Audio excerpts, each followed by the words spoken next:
Hey, welcome to Guitar Knobs, the guitars, gear, noise, and nonsense podcast, hosted today by these knobs. Tony Dudzik, Pick Guardian. Jared Brandon Wound Pickups. Hey everybody, it's me, Todd Novak. Welcome to the Guitar Knobs podcast. We are super happy that you are listening, wherever you're listening from, in the car, walking down the street, sitting on a bus stop, Flying in a plane. flying the plane into a bus stop. I don't know. No! Yeah, and if you are listening anywhere, maybe you're listening on Spotify. And if you're not, maybe you should try listening on Spotify, because we're on Spotify now. Oh, Spotify? So, yes, sir. We have somebody very special in line because we like to interview boutique builders of guitars, pedals, amps, and other gear. So who might this be on the line? Hey there, I'm Christian Turgeson, I'm Matt Manis. and we are some of the leaders of Adventure Audio. For a second, I thought you forgot the name of the company. Yeah, You hesitated. We're what's Adventure, the company right, name? yeah, again? that Right. Adventure Audio, yeah. Yes, the leaders of Adventure Audio. If anybody has seen their pedals, some of them are pretty crazy. Or if you've heard them, that's confirmed. If you haven't, please go check them out on Instagram right now and or on the internet. And if not, just listen along to the smooth sound of the guitar knobs, babies. All right. We're excited because these guys make some cool stuff. They're very active out on the internet and very engaging with their audience and consumer base, which I dig. I think that's mighty cool. We're going to get into that later. But first, almost no news.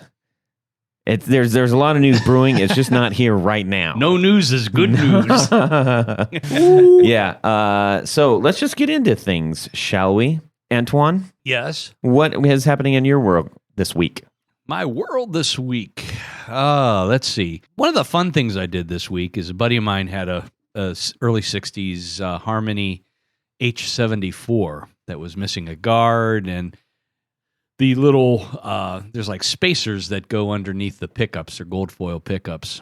So he brought it over, and he had one of the spacers, which originally were made of wood, but I decided that it would look cooler if we did them out of clear Plex and thick. So the one was like, I think, 1/4 inch, one was 3/8 of an inch. Mm-hmm. And they looked really cool. I posted some things on Instagram that showed some of those, but it was a fun little project. It's actually kind of a cool guitar. It was missing it had a Bigsby, factory Bigsby, but it was missing the arm for it. So I found a good arm that worked with it. And of course, you'd never get all the parts that you need to put something like that back on.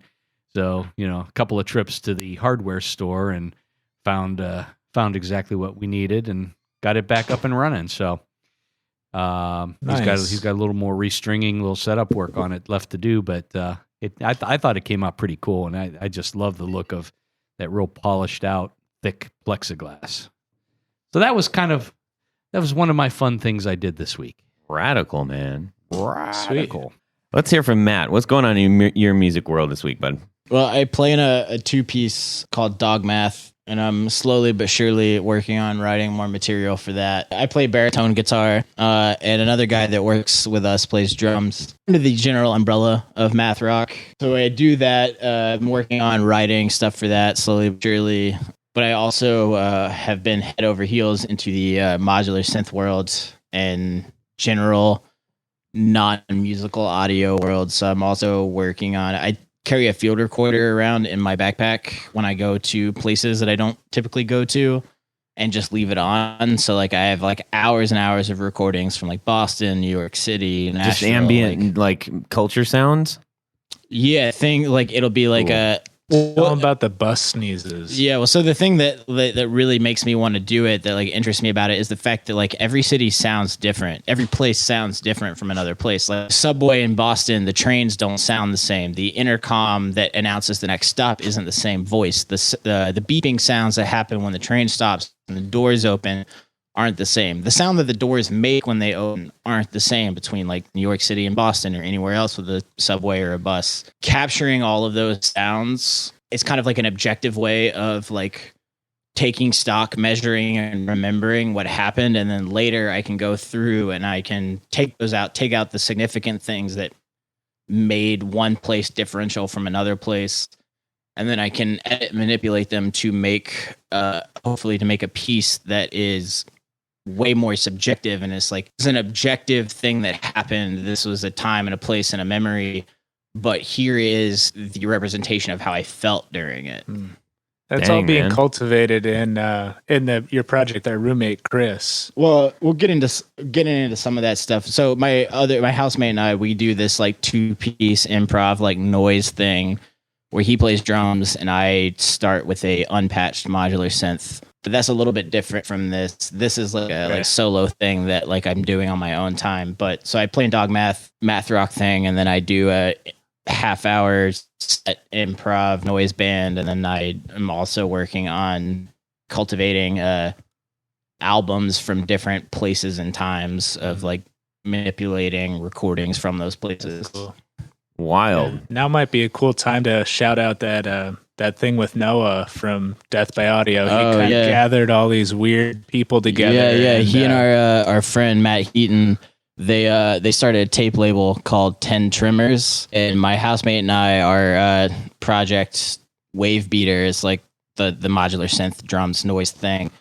We're on a compilation cassette tape with a bunch of other really cool artists, and that cassette tape has just been released. You know, if you look up like Bandcamp 10 Trimmers, you can find it. I think we're the end of side A and the start of side B. That's awesome, man. You sounds like you got an awful lot going on. More than I unfortunately have been able to find time to adequately execute. It's better to have too much to do than too little to do, I think. Are you using any of your own pedals to do any of this stuff with? Oh, yeah. Actually, I'm looking at my board that I use for dog math right now, and I have 2 different Dream Reapers on it. Holy mackerel. I've got, I have been using 3 for a little bit because I have serial number 1 of the stock model. And I have one of the 2 custom purple ones that Dirge Electronics did. Mm-hmm. So we gave one of those away. And I kept the other one. And then I had one of the black ones that we did the limited run of, but I recently gave it to housemate, the same guy I'd playing Wave Beater with. I gave it to him for his birthday. Well, that's cool. Right on, man. Sounds like you are a very busy dude. Try to be. Jared, what's going on in your music world there, bud? I have so much stuff going on, I really do not know what to bring up. How about one thing? Okay. It's about pickups. It's not about me selling pickups, but it's about pickups. That's good. Zachary, my good friend, he has been helping a few gentlemen with their purchases and straightening them out, advising them because they're spending a lot of money on vintage gear. And one of the things that was sent to Zachary to check out that was purchased by one of his friends is an original 1959 double cream Gibson PAF humbucker. Just the humbucker or Just the the whole guitar? humbucker itself. Okay. Well, just out of curiosity, what's something like that worth? Yeah, I was going to ask you, what do you think he paid for that?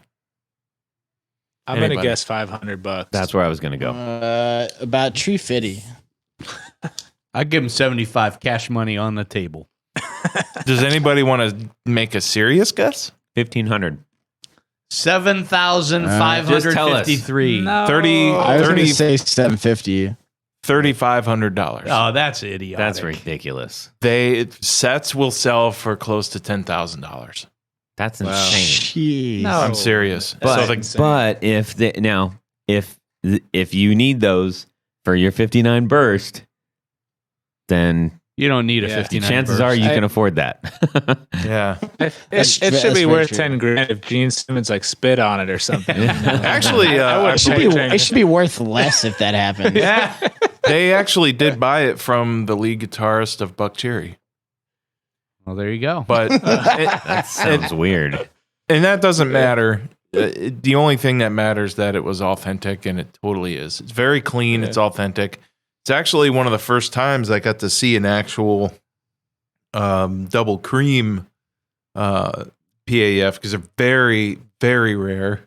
You mean like out of a guitar? Out of a guitar? Yes, I've seen them in I think guitars at DiMarzio still makes museums them.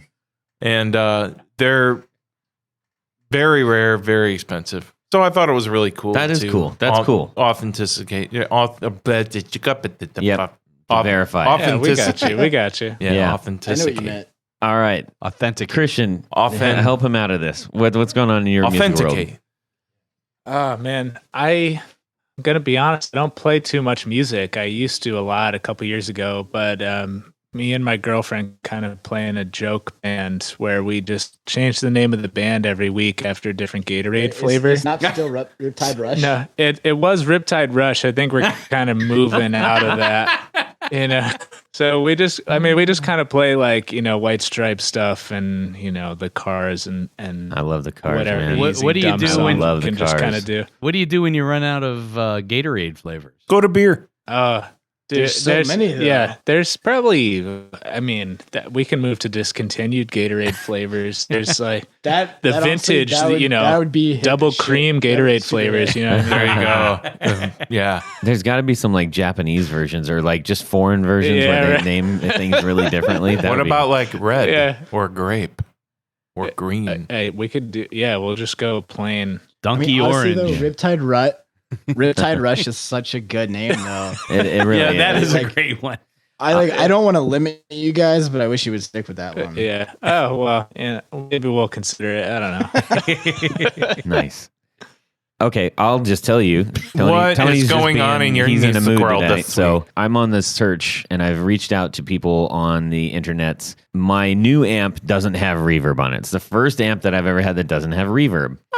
So I was like, well, now I got to get a reverb pedal. And I was actually thinking about getting a delay pedal too, but I was waiting on that. And so I was on the search for a reverb pedal and or maybe a delay pedal. And then people like jumped on the message board and or the Facebook group, I guess I could say, and we're super helpful. Lots of good examples. An overwhelming vote for the Hall of Fame, which I've owned before, and I get it, but I wanted something different. So I am still looking, and the search goes on. So I've been just actively I think researching the I heck think out you of need it. an Echoplex. I wouldn't be pissed about an Echoplex. I think you should get. Are you looking for like a reverb delay combo pedal or separate pedals? I'm looking for a reverb with, I don't know, if I'm open to like reverb that does other stuff. I just want something that gives. It's a super dry signal. So I got the Supro Black Magic, and it sounds awesome, but it is nice. dry. Yeah. So Yeah. I need a little bit of life in it, but I don't need a lot. I'm not Nice. doing like emo verb stuff. You know what I mean? You know what you should do is email the customer service at Supro because our friend Andy runs that. But we should address them as Supro. Yeah, he was so we drove down to NAMM with him. There was people saying like Supro and like Supro and like misspelling it all, and they were like, I can't get it to like be loud. How do I do that? And he's like, maybe just turn the volume up a little louder. And that worked. Thanks so much. Like Oh, boy. stuff like that. But if you email them and you're like, hey, this is Todd from Guitar Knobs, like Christian said, email you about a reverb pedal, he will have a lot of recommendations for you. He's a very knowledgeable individual. Will do. I have reached out to him, and I haven't heard back. But now I'll drop your name and see if I can get anywhere with it. Yeah. Will Yeah. do. I'll send him a text too. He's the Oh, dude. rad. He sound I'll it just sounds like call a him. good. I'll be like, Andy, answer your email. I'll just send him a text. I'm like, yo. Yeah. All right. Well, cool, guys. I appreciate you sharing what's going on in your music world this week. And now, 1, 2, 3. 4 on the floor. okay, 4 on the floor, Adventure Audio. We're going to start with Matt. Give us your 4 on the floor, bud. First one, I feel a little self-congratulating on this one, but honestly, one of them would be the Dream Reaper. I did design it for a reason, and it was because it made a bunch of noise that I wanted it to make. Essentially, it functions like a really crude, dirty voltage-controlled oscillator. So you're essentially, in a less than perfect manner, which I like, able to, when you set it into the dream mode and it starts self-oscillating, you're able to modulate that oscillation and that pitch and that timbre and that note with your guitar signal or with whatever input you give it. So it's like you're able to wrestle and fight with one signal with another signal, which that interaction is much less straightforward than strictly adding two signals together or multiplying two signals together. And so it gives you a lot more like non-linearities and a lot less consistency. It's not a great pedal for if you want like presets and recallability, but that's never really been my thing. Very much about the fact that like I sit down and I like turn it on and I start messing with it. It's something different than the last time that I sat down and messed with it. And the fact that it can function as a signal generator and a external signal manipulator gives you the ability to then whatever other gear you have, you're able to really like mangle the two together and have like a conversation between more than one piece of gear.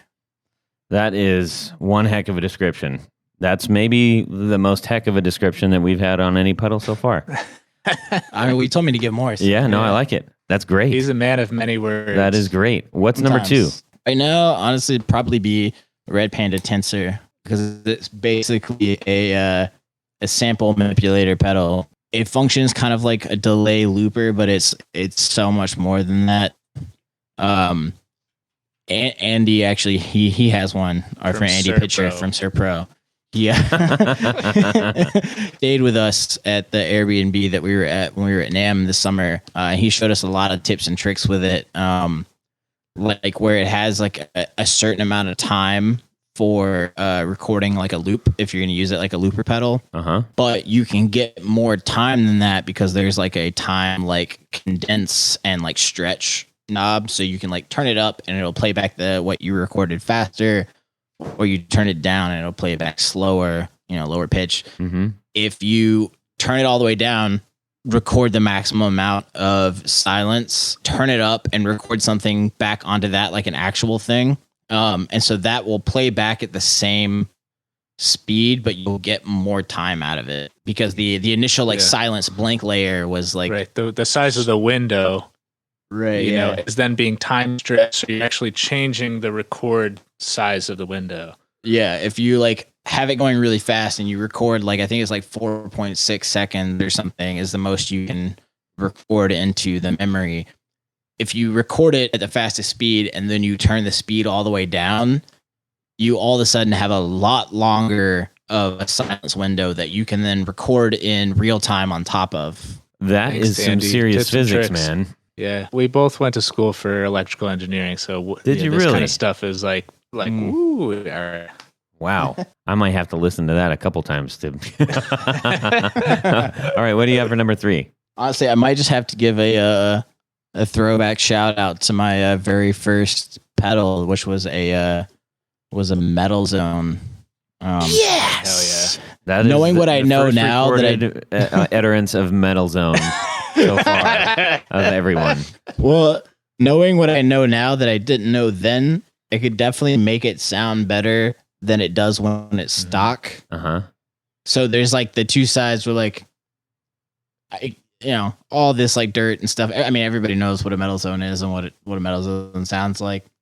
But it's really that like, it was like my first pedal. It predated my entry by like a decade into learning about how pedals actually worked. It was like the very first thing I got when I was like 14 or something. That's killer. So it definitely holds like a spot. And like my buddy John Snyder, actually from Electrical Audio Experiments,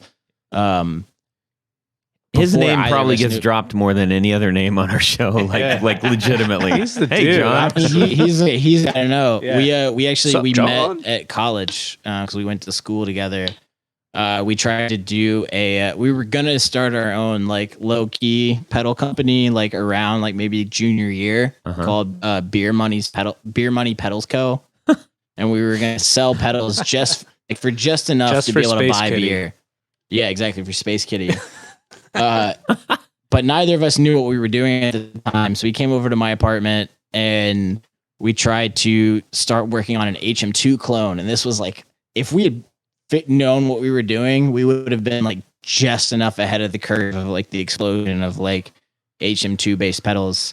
But we couldn't get the first input buffer stage to work in real life or simulations.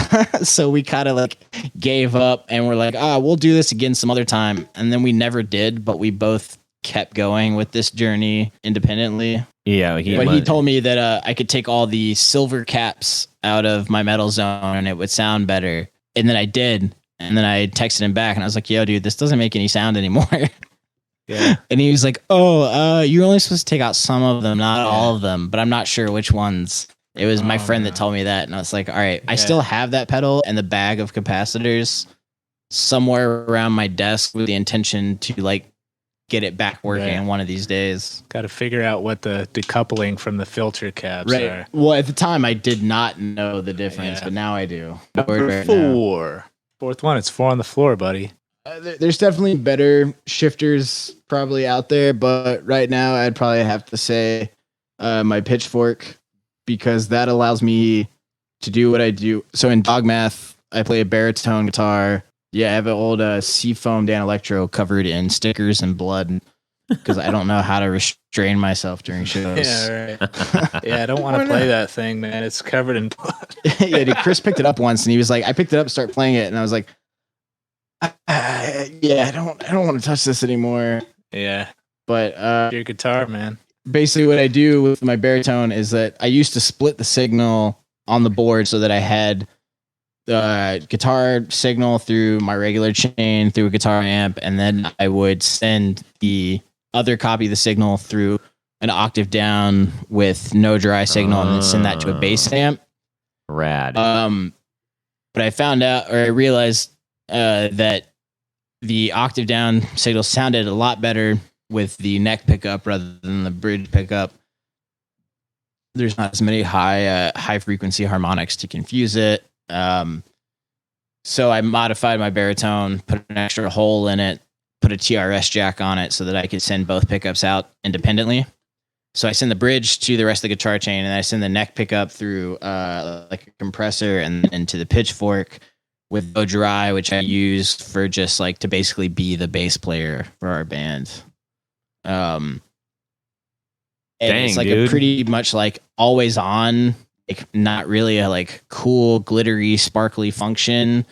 But that project, especially live, would not have the same impact and feeling without it. Like it's an always on kind of thing, but it's completely crucial to having that. Like there's only 2 of us, but if given enough amps, there's 3 amps and a drummer.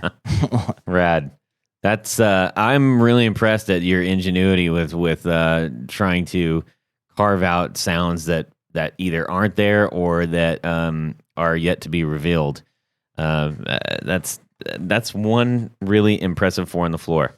All right, follow that up there, Christian. Dude, there's no way I'm gonna follow it up. There's no way. So 4 on the floor.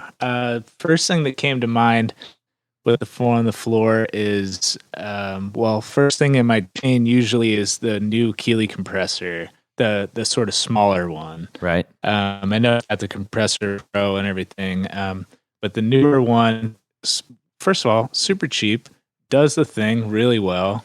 That's like, what more could you want? It's got a blend.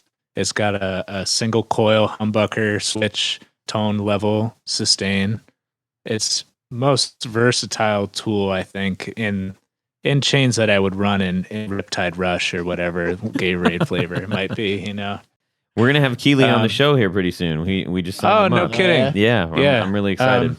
We haven't really released any of this to the public yet, but we actually purchased one of his UV printers last week. Oh, cool. To do all of our own printing here in Rochester. It's basically the last thing we need to take manufacturing like completely in-house other than like the PC. Yeah, I love that guy. Makes some really awesome pedals. I mean, he's been in the game for what, 20, 25 years, something like that. Yep. Yeah, he's a founding father of the pedal monument. Oh, yeah. So what do you got for number 2? I really love Delay a lot. I bought like an OG Japanese Roland Space Echo on eBay when I was like 19. and I still have it. Still is in working order for sure, but I'm just a huge delay guy. And about a couple months ago, maybe I just kind of scour Craigslist. I'm sure there's a bunch of people out there who just be like, okay, whatever, guitar pedals and Craigslist. And then you find what you have. And it's a lot of like Moore pedals and like stuff people are getting rid of and whatever. But there was an 80s Memory Man that this guy had up. And it was like freshly posted like 12 hours ago or something. And I messaged him. I was like, yo, is this available? I'd love to come by, pick it up. And he's like, yeah, you can come by tomorrow, whatever. And I was like, all right, sweet. And it was like $80 or something. And I was like, yo. Yeah, this guy, I don't think he knew what he had, or he was like willing to sell it to me for that cheap, because apparently he like looked me up on Facebook and found my Facebook and was like, this guy's really into pedals. Like, I don't mind selling it to this kid for mad cheap. So anyway, that's my number 2. I think it's like an 87 or 88 Memory Man. It's all like scuffed up and stuff. Still has the original IC cable, but that thing sounds so good. What is it? MN3007 Bucket Brigade delay chips or something. Oh, right. Yeah, same thing that's in John Snyder's Electrical Audio Experiments. I forget if I messed that up. Sorry, John. But the same chips that are in his thing. I can feel you on the Craigslist so thing, good. man. I probably spend maybe an hour a day on Craigslist. It's so bad. Like, there should be a Craigslist help group.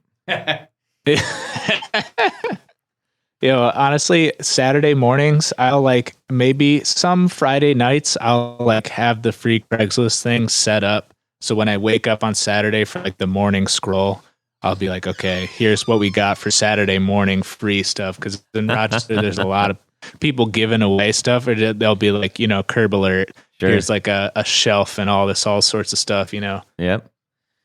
All right, what do you got for number 3? So yeah, we got the Ecolution 2 from the guys at Pro. I'm just gonna keep making that joke, but I don't know if everyone's aware of Pigtronics and Supro are the same company, or they are owned by the same people, so they're in the same warehouse. I did not know that. We're buddies with them. Yeah, they're the same thing. Pigtronics just bought Supro. That the Ecolution 2, I'm not a huge fan of menu diving. Like me and Matt are both really big modular heads, and I have a module it's just got a menu screen and 2 encoder knobs that you kind of select between all sorts of stuff, and I'm really not that into it. Yeah, but I don't like it. Yeah. The Ecolution 2 has a 5 LED selector screens for each knob, and like buttons that you can do, so you can select what you want the expression pedal to control. So like, say you wanted to control the time or the repeats or the modulation, or there's 2 other settings I'm blanking on, but it pretty much has options for everything. It's MIDI capable. Really why I'm so stoked about it is because we've been using it to test one of our new pedals that we kind of did a soft release teaser at NAMM. It's a sort of like CV controllable thing. So we've been using it to control the delay time. We've been using the Ecolution. We control the delay time with our amplitude of the guitar signal, essentially. We built this box that you can control whatever you want, the time, the the modulation, whatever it might be. But I've come to love it through testing one of our other designs through it. And also, it turns out Andy Pitcher showed us this trick in the Ecolution that's not described in the manual, that you can control something with your envelope of your input signal. So your amplitude, we literally built a box for that. And then he was like, oh, you guys didn't know you could just do that by holding this button down? And we're like, oh, come on, dude. Yeah, but like, it only works with the Ecolution. You can't hold it down and it envelope control like your giga delay or something. Right. Yeah. So Ecolution 2 is my number 3. Pigtronics makes some very cool sleeper stuff. Number 4. My number 4, I got a Chase Bliss Womb Tone, one of the earlier ones when he was like when it just came out, and he was, I think, no, actually, when he released the version 2 of it, he had a sale that was like buy 2 of the version 1s for half the price or something like that. The winter of 2016, like January 2016, me and my buddy Andrew Wilson from Cameltone Electronics, we actually built up 50 of the womb tones in Rochester and then shipped them back to Joel from Chase Bliss. Yeah, so we did some really light contract work. I guess he was like in between manufacturers or something like that. So I ended up buying 2 of them from him to give to Andrew too, because I was like, yo, we made these. Like, how much cooler can it get? Do you still have? Yeah, I'm super into all the Chase Bliss You stuff. still have one of them, right? Oh yeah. I kept mine, and then I gave one to Andrew, who I'm assuming he still has his. I don't know. He probably does. He's a collector. Those are my 4. Right on. Solid 4. That's a lot. That's 8. That's 8 on the floor. Ooh. That's a bonus addition, 8 everybody. buffalo wings. So, okay, pedals. That's what you guys make. Let's talk about those pedals. So maybe you people out there, you listeners out there, have heard of the Dream Reaper or the Outer Rings. The Outer Rings blew up, man. Holy moly. There was so much action about that. The Glacial Zenith, the Whatever, and which is also, I will say, I want to tell you guys, the Whatever has made its way onto Past 4 on the Floors several times. No kidding. Yeah. Word. That's sweet. That's actually our least selling pedal. Oh, well, it's been a favorite of several guests. Wow. You'll have to go back and check on who they are. Wow. Yeah, that's a sleeper pedal for some people. I guess. Yeah. It got great ratings. Yeah. You have the Power Couple, the I Want to Believe. And that's actually called the Fuzz Peaks. Fuzz Peaks. That's right. I didn't put the name on the pedal like any normal person would do. Well, it was the first pedal that Adventure put out, so he had to iron out. As a branding second kinks. pedal, like, but Simon's Growler doesn't totally count. Right. Anyway. Yeah, and the Demogorgon. I said that right? Yeah, right. Demogorgon. Yep. Cool. I like the Lovato German Gorgon. pronunciation. Demogorgon. The Demogorgon. Or the I've had about 3 or 4 IPA version. Yeah. So, dudes, you guys put out some pretty heavy tones. They need some, I guess, understand how to use them, and because these aren't of the normal ilk for the most part, especially the Outer Rings and the Dream Reaper. Before we get deep into that, I do want to find out how. So, you guys mentioned that you went to your electrical engineers. Tell us a little bit more about the origin story of how Adventure actually got started. So me, Christian, talking right now.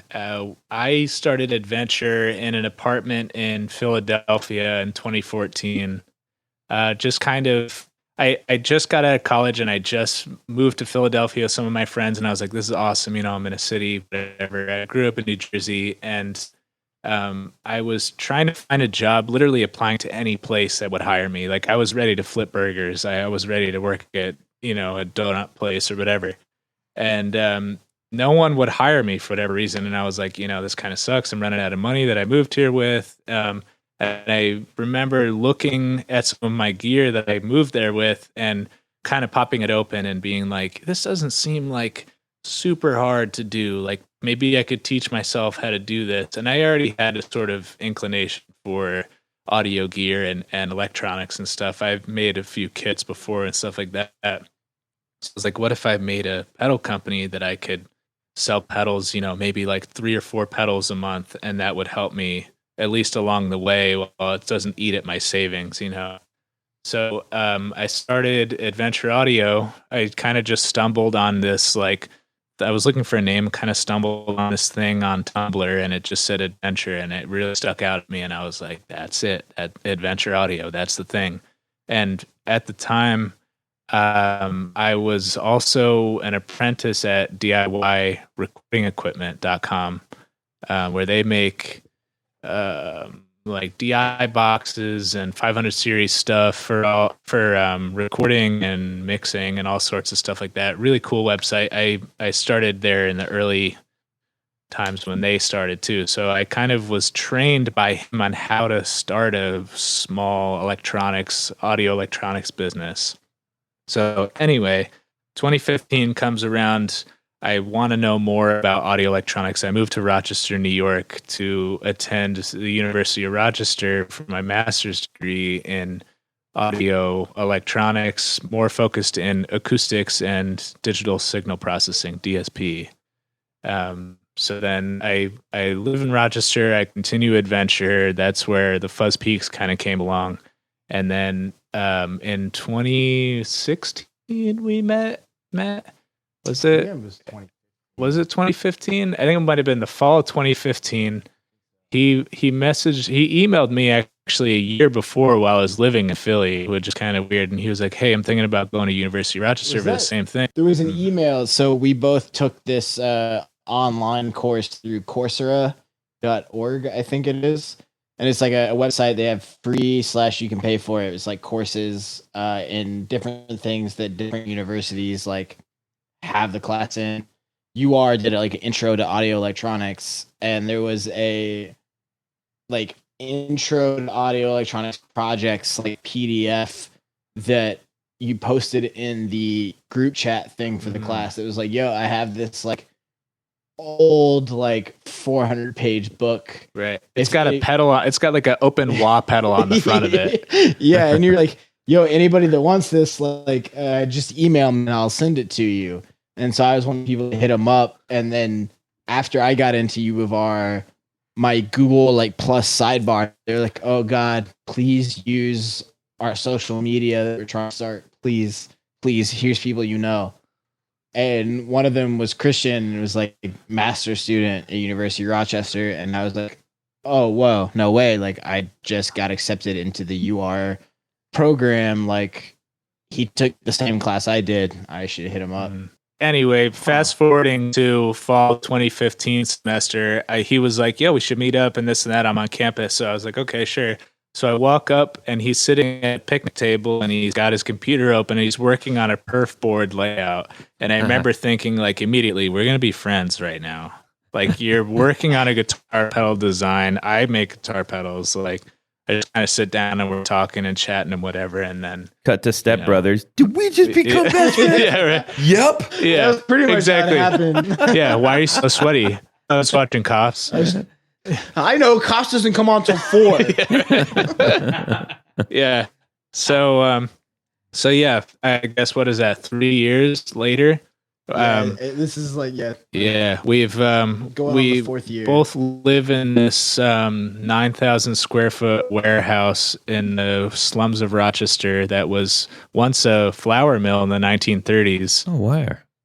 Cool. And it was like condemned for 30 or 40 years or something. We found a beer can in the wall of the basement. I'm pretty sure people have died in this building. Yeah, it's freaky. But anyway, our shop is in here, and we also are kind of, I don't want to say partners, but I guess we're sharing the space with Wicked Squid Studios in Rochester. We met our other roommate, Josh. So there's 6 people that live in this building, and we both, Adventure Audio and Wicked Squid, have our businesses here. So it's been working out pretty well.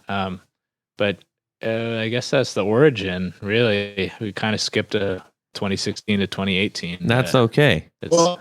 Yeah. So there's definitely a lot of in between, but that's the basics. Yeah, for sure.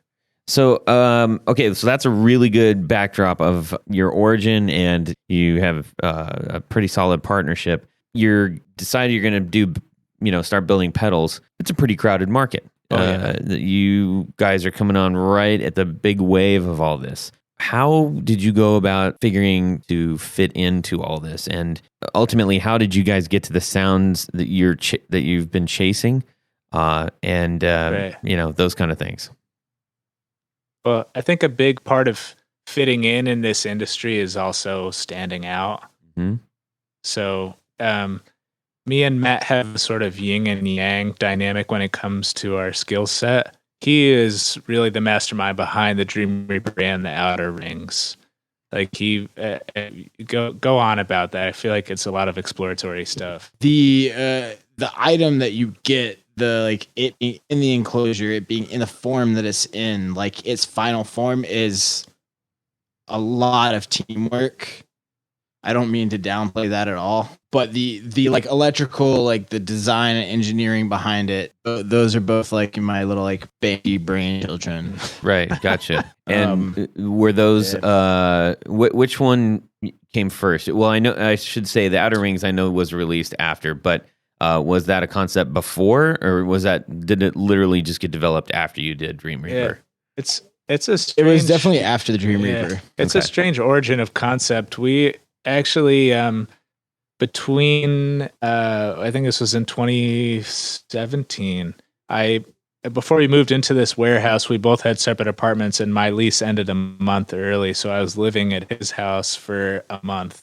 And somebody from Mammoth Electronics actually contacted us and was like, "Hey, would you want to make a kit that we could sell, and we'll just pay you outright for the design and blah blah blah." So and we're like, "Oh, let's do something simple, but like cool. Like we're not gonna do a 2-3 knob distortion kit, but like we're not gonna make it overly complicated either." Yeah, sure. So we're like, and ring I mod, made that's cool. Then I made it overly complicated. Like I usually do. Yeah, it's a lot of Matt being like, "What if we did this and this and this and this and this?" And I'm just like, "How about we have to like sell this and like test it and like do that?" And so, how about we just kind of keep it limited? But it was kind of the Outer Ring is a good example of our battle of being like, how far can we push it before it gets too much? Yeah, like how far can we go but still meet in the middle?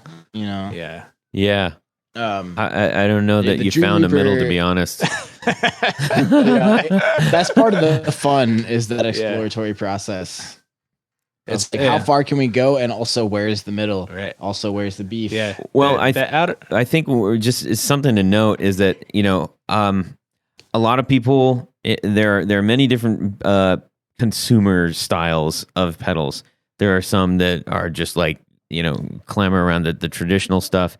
There are those who are like, want to eke out on the edge, but you definitely struck a chord with a lot of people who became very vocal about this thing that was really challenging how they were using a pedal. At least that was my interpretation. Reading a lot of the posts, featured the Outer Rings and a lot of the comments and just kind of understanding where people sat with this pedal. We want to have that challenge. I think people who play rock music and, most, I guess we could just say rock in general, all sorts of forms, like an element of danger. And this definitely, makes you feel uncomfortable. Yeah, we kind of leave room for the people that make those sort of rock style pedals to do their thing, Yeah. I feel like we're more on the exploratory side of, if that's a word, I don't know, but we're definitely exploratory is definitely a word. All right, cool, because I'm not good at vocabulary. That's why you got me, dog. Yeah, but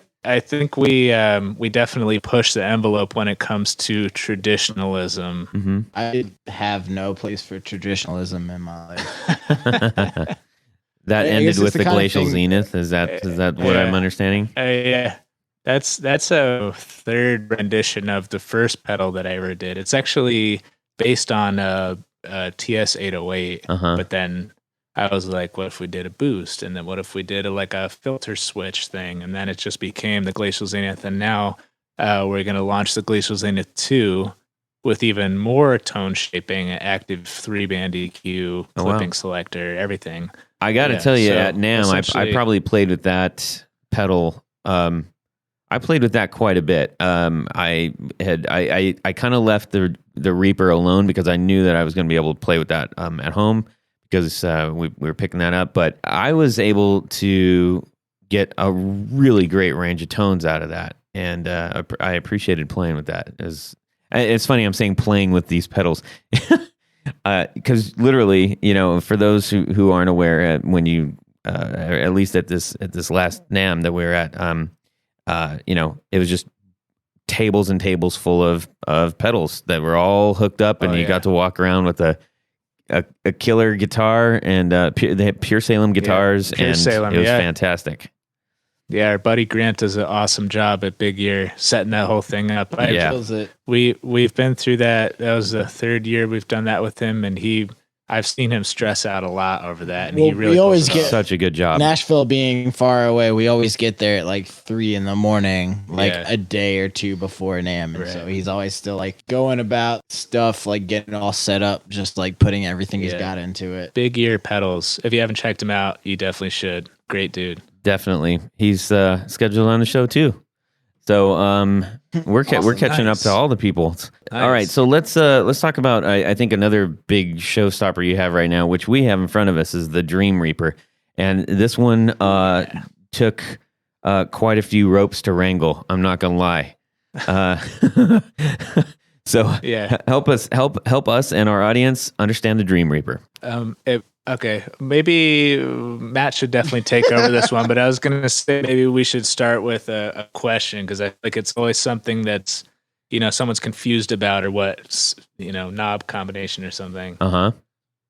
Oh, you want? Well, so basically, the Dream Reaper, I started working on what has become the Dream Reaper before I was a part of Adventure Audio. And I had a friend that, like, right before I moved here was like, oh, I want like this pedal that you started making, but like without this option, instead maybe something like weirder and glitchier. And then I like branched off of that. I had this friend, she and another friend were running like a feminist punk zine called Basement Babes.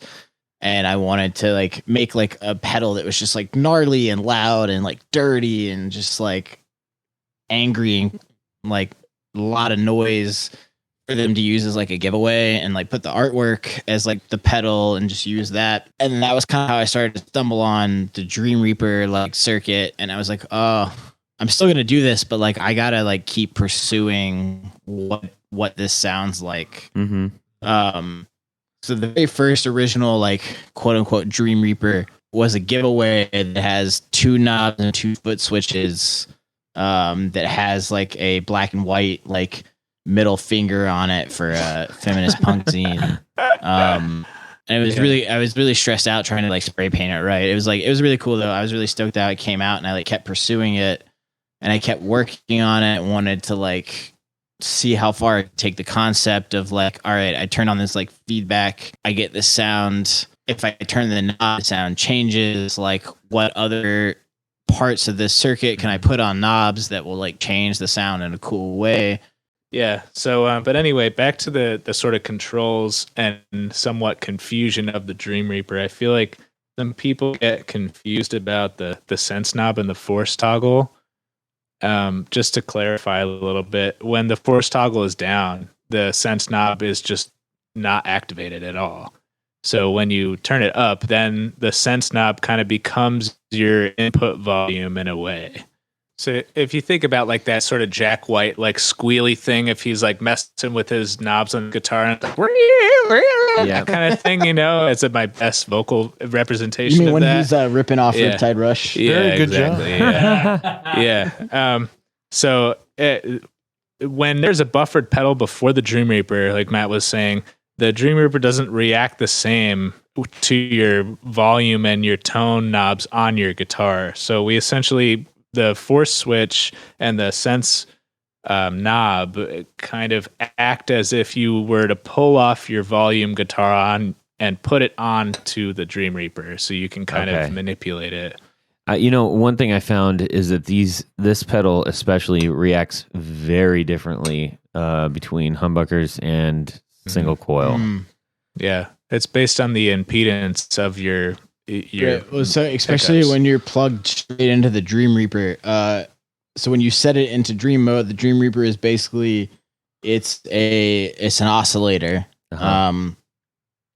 So the whole system is through positive feedback. It's oscillating at a certain waveform at a certain pitch. Your guitar can be represented as inductor capacitor resistor circuit, so an LRC circuit. Which essentially all guitars are. Yeah, exactly. Because your pickup is essentially an inductor, and then there's resistance and capacitance because of your tone controls and your volume control, whatever. Mm-hmm. Jared But just verified basically, that for everybody. So I nodded my Yeah, head.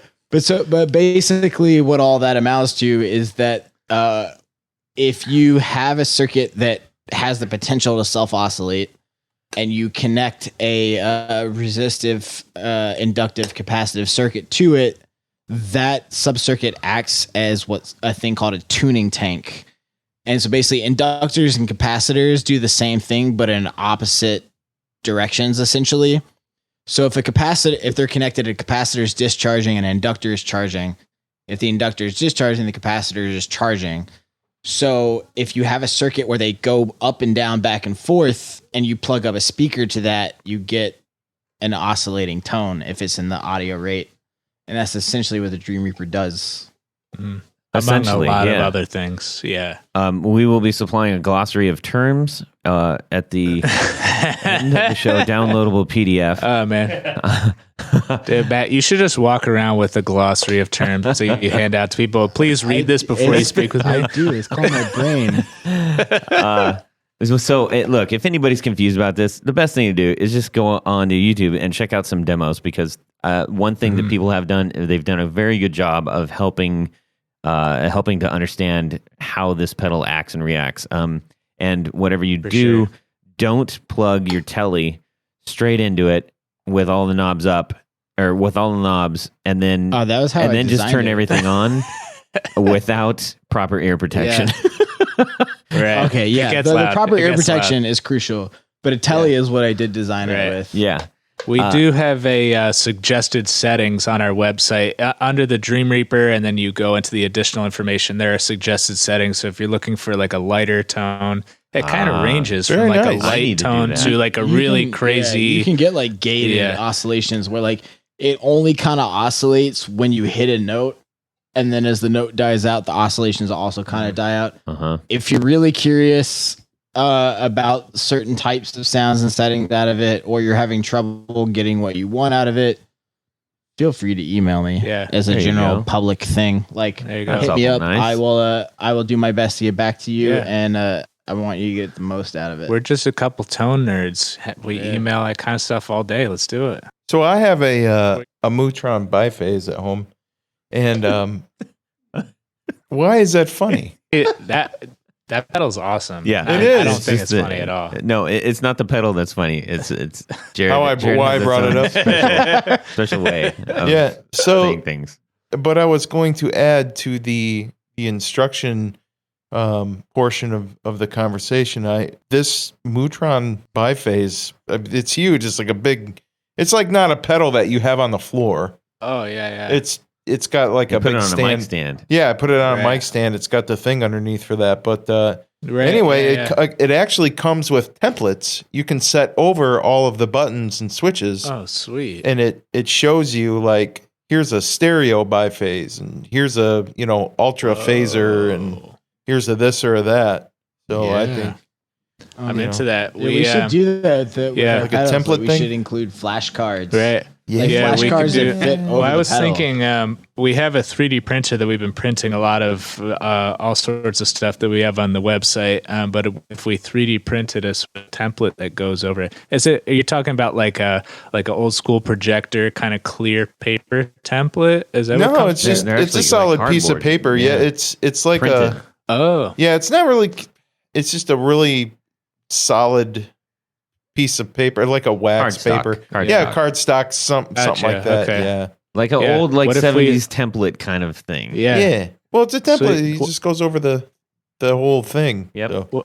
What if we did a cardstock, but we got something from Home Depot or something that was like the whiteboard material that you can do like a veneer over, so you can just kind of whiteboard all your marker settings and then have them erased when you get to the show. Exactly.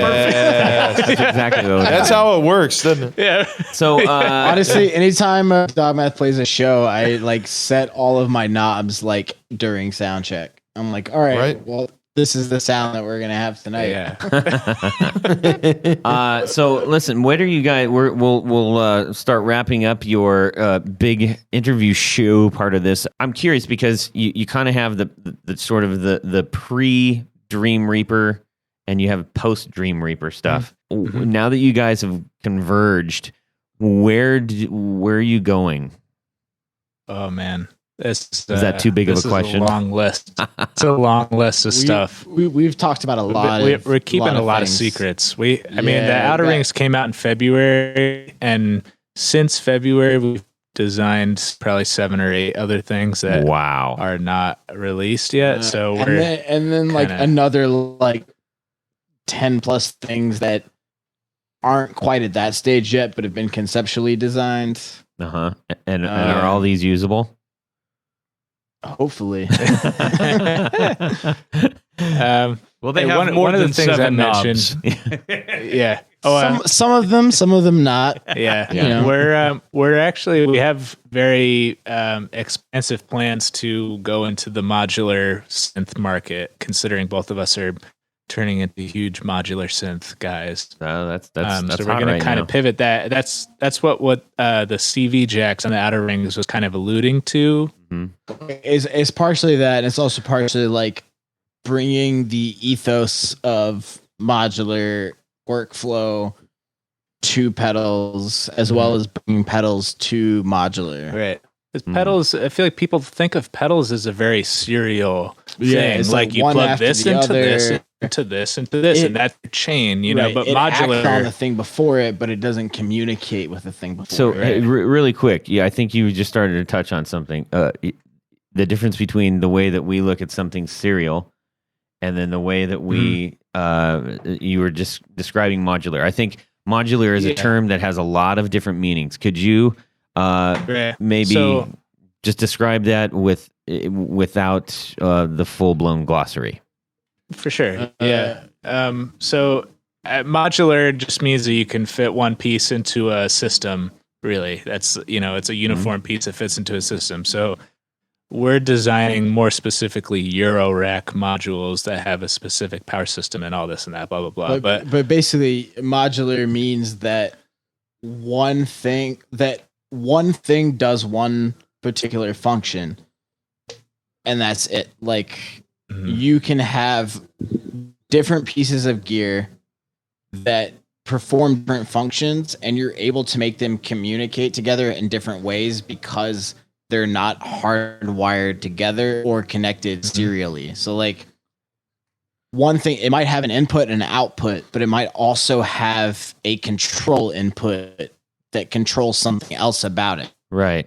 So instead of just input, output, knobs. So if you think about it in pedal terms, say you have like an overdrive and a delay and a reverb, right? So maybe you can control the amount of overdrive with the repeat of the reverb or the repeat of the delay or something. Maybe you can control the amount of reverb with your amplitude of your input signal. Maybe you can control something else with whatever else. It's not necessarily a serial system. It's like one thing reacts to another thing that controls another thing. Gotcha. Yeah, it's like having extra sets of hands that can control the knobs, but they can control those knobs based off of what something else is doing. I think that's really where pedals are headed now, is like people are kind of it's like, okay, I've seen this chain before, whatever, I've heard this sound, but like people haven't really experimented in the pedal world with ways that other pedals can manipulate other pedals while you're playing them. Yeah. That opens up a whole new can of worms. I mean, that's what we were talking about with the Ecolution earlier, and this pedal that's not actually a pedal that we like soft released at NAMM. Basically, it's an envelope follower with multiple envelope control outputs, and it has signal shaping controls, like kind of how it responds to your envelope. Okay, you're not allowed to say basically in front of anything anymore. Essentially. Welcome to my life. As a practical matter. So you can use it to make any other effect with a control input envelope controlled. So instead of like just having envelopes constrained to envelope filters, you can control the delay time with your envelope. You can control the phasing of your phaser with a delay time. You could, or with your envelope, you could control the amount of gain you have with your envelope. So like the harder you hit it, the more dirt you have, the lower. Same thing with like a chorus. The harder you hit the note, the faster the rate of the chorus. The lower Yeah. the That quieter kind of you thing. hit the note, the slower the rate of the chorus. Didn't the MXR have a possibilities are box nearly that infinite. did something like that like several years ago? Shoot, what's it called? It was an overdrive that responded to your attack. Oh yeah, that's the Was it- same idea. It sounds a- like a dirty compressor. Yeah. I can't remember the name of it. It was like a brown one. It might have been a Mhm. Boss, but it was either a Boss or an MXR. The name escapes me right now. But essentially, it was like a dynamic distortion Right. or a dynamic overdrive that, if you attacked it really hard, it kind of like went with you. right. Kind Yeah. of neat. It didn't really do so hot for whatever reason at that when it came out. But wrong time, man. Yeah. I feel like now is the right time to do well, that it was kind of pre thing. I think that the it was pre-Inception, so which clearly you guys have watched too many times. Leo. Awesome, man. Well, Well, I I think the cannot thing, wait too, to is making hear them talk about to each all other. of these new pedals coming out. I think it's going to be really exciting, and I'm glad you guys Yeah. are out there pushing the envelope. No pun intended. Yeah. So we're make glad sure- that you're glad, man. Basically. We're stoked Yeah, that for you're real. stoked. Yeah, basically you're pushing me. Basically, all right. I'm sorry. I'm sorry. I'm gonna play that out. yeah. You need. I'm he need- not gonna hear the end of it for weeks now. I'm be like, yo, I made this thing that, and he's gonna be like, that basically. Yeah. Yeah, for sure, man. So yeah, make sure that you keep us abreast of all the upcoming stuff. I mean, sure. legitimately, it's exciting stuff because I think people are constantly wondering, like, when are the pedals going to just completely plateau out? Like, what's going to happen? So far, people keep finding new ways to eke out new life around it, but there are those who are like out on the fringes who are just taking several steps ahead, and I don't think everybody's really caught up with that yet. So it's going to be exciting. So thank you for I'm stoked. your views and your work within the guitar community, and for sharing your background and your story. Pretty interesting and complex. Oh yeah. I really appreciate Yeah, this thank you. opportunity to share it. Yeah. Thank you guys. Yeah, you bet. I also pleasure. want to give it just a Basically, quick it's nod. been a great opportunity. Yeah. I know that you just put out a thing on Instagram that essentially called out to your audience and said, "Hey, we need a little help," Yeah. and you got that back in a big way, right? Yeah. You talking about the Kiva loan? I think so. Basically. So essentially what Kiva.org is a company that was founded by 4 ex-PayPal employees that said, to frick with PayPal and let's start a company that helps small businesses grow. Right. So they were like, maybe we can do this sort of crowdfunding thing because we still have ties with PayPal and we still have all these connections and everything. Maybe we can pull on some strings and then get this whole thing going. So they're a multi-million person organization that essentially is a bunch of small business owners, multi-million person small business owners, if I could say that Multi-million again. persons. I want to say dollar, but that's not. Yeah. Mhm. But either way, Dollar essentially, the idea is that people, small business owners, it could be anybody, really, family members, friends, whoever, will lend you $25 towards a specific cause. Mhm. So it's not like a Kickstarter or an Indiegogo or a GoFundMe where you don't see that money back. It's a loan. Like they lent us money Oh, I essentially to see. do this thing. So Oh, nice. so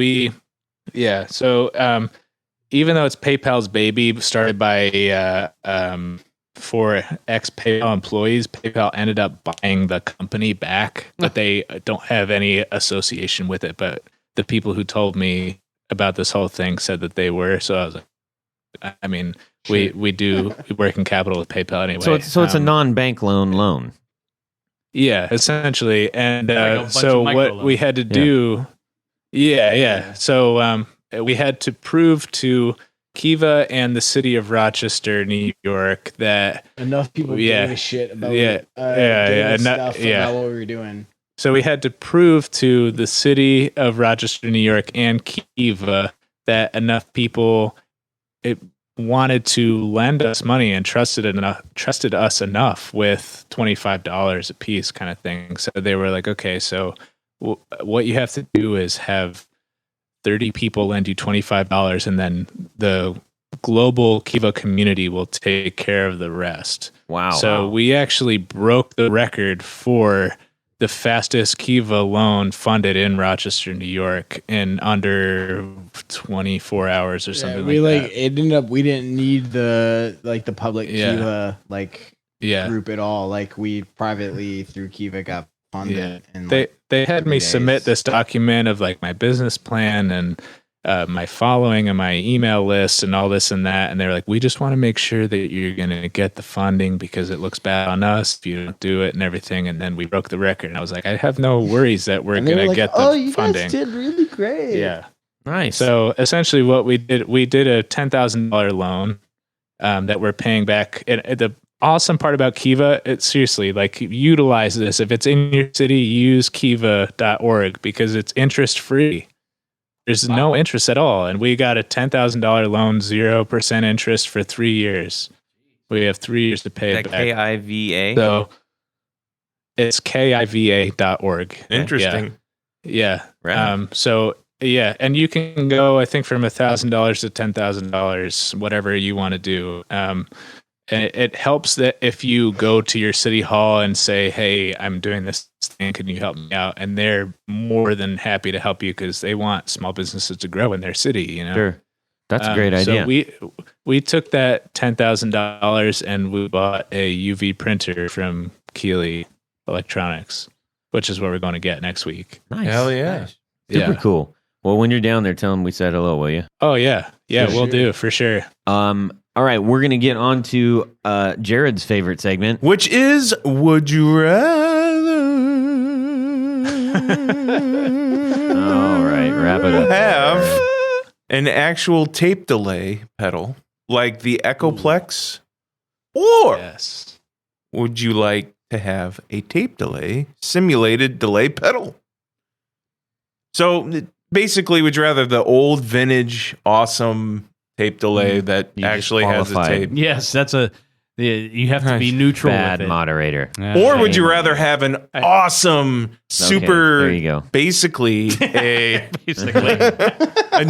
a newer, trouble-free, probably never give any trouble, Now you're digital overqualified. delay. Yeah. Yeah, I know. Oh my Okay. god! I feel like I have two sides of the answer. Okay, I have go two first. reasons why I pick one or the other. Well, I told you before I'm a huge delay head, and I have a Roland Space Echo 201, Right on. Of course. or RE 201, whatever. And I do have the Memory Man, and Matt has a flashback, and we got the Evolution and everything. But I will say the actual tape Echo sounds way better, but it has a lot more maintenance involved. Oh, yeah. And the tape deteriorates over time and this and that. But the value of a vintage unit will go up over time rather than now. I feel like delay pedals are getting kind of mass produced and whatever, and it might slump a little bit. And then 40 years from now, it might go up. But right now, vintage tape units are worth a lot more. They Okay. were And made they're only- here in I mean, Ohio. they're only though. expected to go up. Were they? Wait, what? I'm pretty sure that, yeah. I don't know. I don't know. Somebody Are look we it up talking and about put it on the social Echoplex media. specifically? Yeah. I don't know. Yeah, Echoplex I'm pretty specifically, and then like the Catalan bred like Echoplex kind of pedal. I know they do something that's like an Echoplex pre thing. No. Isn't there? There's the T I don't Rex know. replicated. Yeah, that Oh, they're not. yeah. They're made. Oh, yeah. Who knows? That- What, You know anyways. what? Yeah, That yeah. thing's mad cool because there is CV on that. Yeah, that is Yeah. a mighty nice pedal. That's a big heavy pedal Oh too. yeah. Tony, Yeah. what are you going with? I got to go with the original stuff. All right. It is they are notorious. Tapes are harder to find, especially for like a true Echoplex. But there is, I mean, as good as the simulations have gotten, I still don't hear the same thing that I hear. And we've talked about the EP1 that I have, which is a pedal that's based on the preamp circuitry for an Echoplex, and there's a lot of guitar players that use that even without the Echoplex. They just use that Yeah, the section, preamp, the preamp yeah. section, and just to clarify, as I was recently corrected not too long ago, the more sought after Echoplexes are actually the solid state ones, not the old tube ones. Interesting. So there you have it. Well, there you go. So I'm going with the true tape. Okay. Yeah. Well, the fourth version was the transistor version. I feel like the 1 through 3 was tube, right? I think you might be right. Yeah.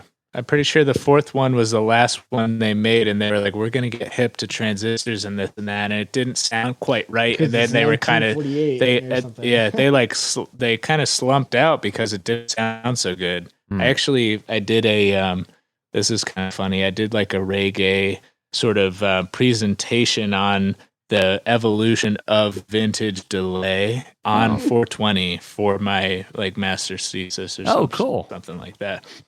Yeah. So I did like on the Echoplex and the Space Echo RE20 or RE201. And I remember reading that the Echoplex 4 version 4 was the first transistor version and the one that made that company go out of business because it sounded like crap. Well, there you have it. Yep. So the tube ones, get the tube ones. Okay. 1 through 3. Then I stand recorrected. Yeah. I knew I was right. Damn it. Well, the first Echoplex with vacuum tubes was marketed actually in 1961. And No kidding. Yeah. So, and yeah, they were made in Akron, Ohio. Oh, So that's where they originated. Wow. So, All right. more than just tires. Yeah. oh, that's true. All right. So what are you doing there, Matt? Which one are you choosing? Honestly, I guess I'd probably have to go with the OG just because the digital delay, like I somehow have to be able to get into their source code and like manipulate things through there to really make it do some weird stuff. But with analog electronics, it's way easier to get in and hack. Right. Circuit bend. Yeah, so I'd have to go with the OG just because it's easier for me to do things other than what was intended. I gotcha. Easier to adventure, if you will. I have to. I think I'm gonna have to go with the actual new one. Sorry, so I don't have to hassle with all the big old stuff. Man. Totally understandable. If I weren't able to make it sound a way that it wasn't supposed to sound, then I would totally go with the newer digital version. Yeah, because it's like Well, you could plug into the output footprint. and then go from the output to your amp or the input to your amp. That would Okay. sound really different. yeah, it would. Jared, what are you doing? Well, That was awesome. Wow. I'll have to edit that. thank you. I'm Put going to that go through with the delay pedal. original. I'm going to go with the original as well. And I'm going to just hide it with all my other gear so nobody else can get to it. But welcome. right. But if I were playing out every weekend, of course I would do the digital. But, you know, as far as for my own playing pleasure, I will definitely go with the original. Nice. Nice. Okay. We have wrapped that segment up. We're going to get out of here with some a little bit of business. Guys at Adventure Audio, where can people find you on the internets? AdventureAudio.com, AdventurePedals.com, Adventure_audio on Instagram. So if you sign up for our newsletter on AdventureAudio.com, you'll get 10% off your first purchase. That sounds like a Nice. killer deal. Cool. I wish I got that kind of deal. That's nice. So everybody make sure you go check out that opportunity on their website. And not only will you get free news about those pedals, and there's a lot coming up apparently, but you get 10% off of your first order, which is mighty cool. Nice. Not to mention, you'll get notifications when we do B-stock sales, and sometimes we do limited run prototype sales and stuff like that. So make sure you sign up for the newsletter. Like the Grim Reefer. I mean, the The Dream Reaper. We haven't announced that one yet. Yeah. Nice, Todd. it's up there. Yeah. Yeah, and now I feel like a dope because I called it the Grim. It's impossible not to feel like call a it the dope Grim could- Reaper. No, Yeah. wait, you know what we're gonna do? We're gonna save you, and we're gonna make one tomorrow. Oh, called beautiful. Grim Reaper. Don't send you one. Don't Feel fear like the a dope. reefer. Yeah. Don't fear the reefer. Dope reefer. I don't Okay, know. Tony, where Yes. where can people find you? Well, for all those custom pick guards and pickup spacers and everything else plasticky Plastic. that I make, Good stuff. go to pickguardian.com, home of Pick Guardian, where you can see some fun projects and different things and offerings. And if you don't see it on there, shoot me an email and we'll discuss it. Send me a cocktail napkin with a sketch on it and I'll make it. Perfect. That's what I do. That is true. Jared, where can people Love find that. you? BrandonWoundPickups.com. We do custom boutique stuff, and we also do old vintage spec stuff. Rewinds at a really low, fair price, and we're very fast about it. Jared at BrandonWoundPickups.com. Find me on Instagram too. I'm always messing around, putting cool photos up. All right, perfect. And Toddley? well, you can just shoot me a message at Todd at theguitarknobs.com. But more importantly, Tony, Yes. we got to thank some people. Yes, we need to thank our executive producers. Yep. Now, you may say, well, what's an executive producer? I don't know. Well, I don't know. No, you go over to patreon.com. That's right. There's many different levels. Mm-hmm. You can get in. You get some fun prizes for just becoming They're a rewards, patron. really. They're rewards. Stickers to I put like on to your call case. them It's not a ring. prizes. It's not a ring toss. Well, it Stickers. would be nice Okay. to do that. So you got stickers and buttons and T-shirts and all kinds of fun stuff. But most importantly, at this time of the show, to thank a very special group of people, and one of the benefits, in addition to all those great prize packages, is, You get to have your name read on the thing. and that's what I'm going to do right now. Do So it. without further ado, I would like to read our list of executive producers: Tom Barazin, Martin Cliff, David Wolfson, Matt Brammer, Carlos Mancha, Pete Marshall, Derek Fitzer, Robin Smith, John Daly, Oliver Gonzalez, Sean S., Chris Kearney, John Anglin, Robert Marfleet, Darren Gregory, Gary Goodman, and Beckett. Woo. Zach J. Wright, Doug Christ, Michael Van Zant, Brad Partridge, and Doug Gann. That's right. Thank you My guys. from the bottom of our Thank hearts. you.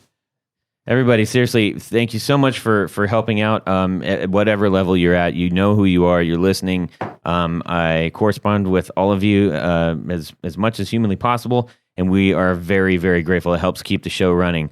We want to give a humongous thanks to Adventure Audio from Matt and Christian for joining us for this episode. Thanks, guys. Yeah, thank you. Yeah, Thanks you for guys. having us. This is awesome. That was a huge list of executive producers. I'm really impressed, honestly. Thank you. Thank you.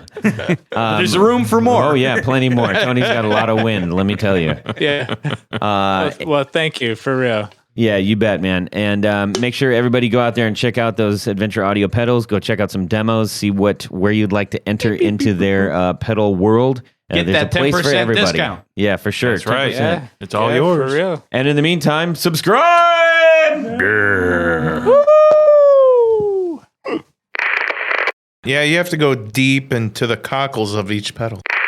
Got to figure out what the decoupling from the filter caps Right. are. Hey everybody, this is the Adventure Audio interview, and Smooth jazz. Yeah. Well, I don't know who that is, honestly. Oh, he was either. in the Chesterfield Kings, and he's in another band. Oh. you know, back in the 30s. Yeah. No, So young back then. Wait.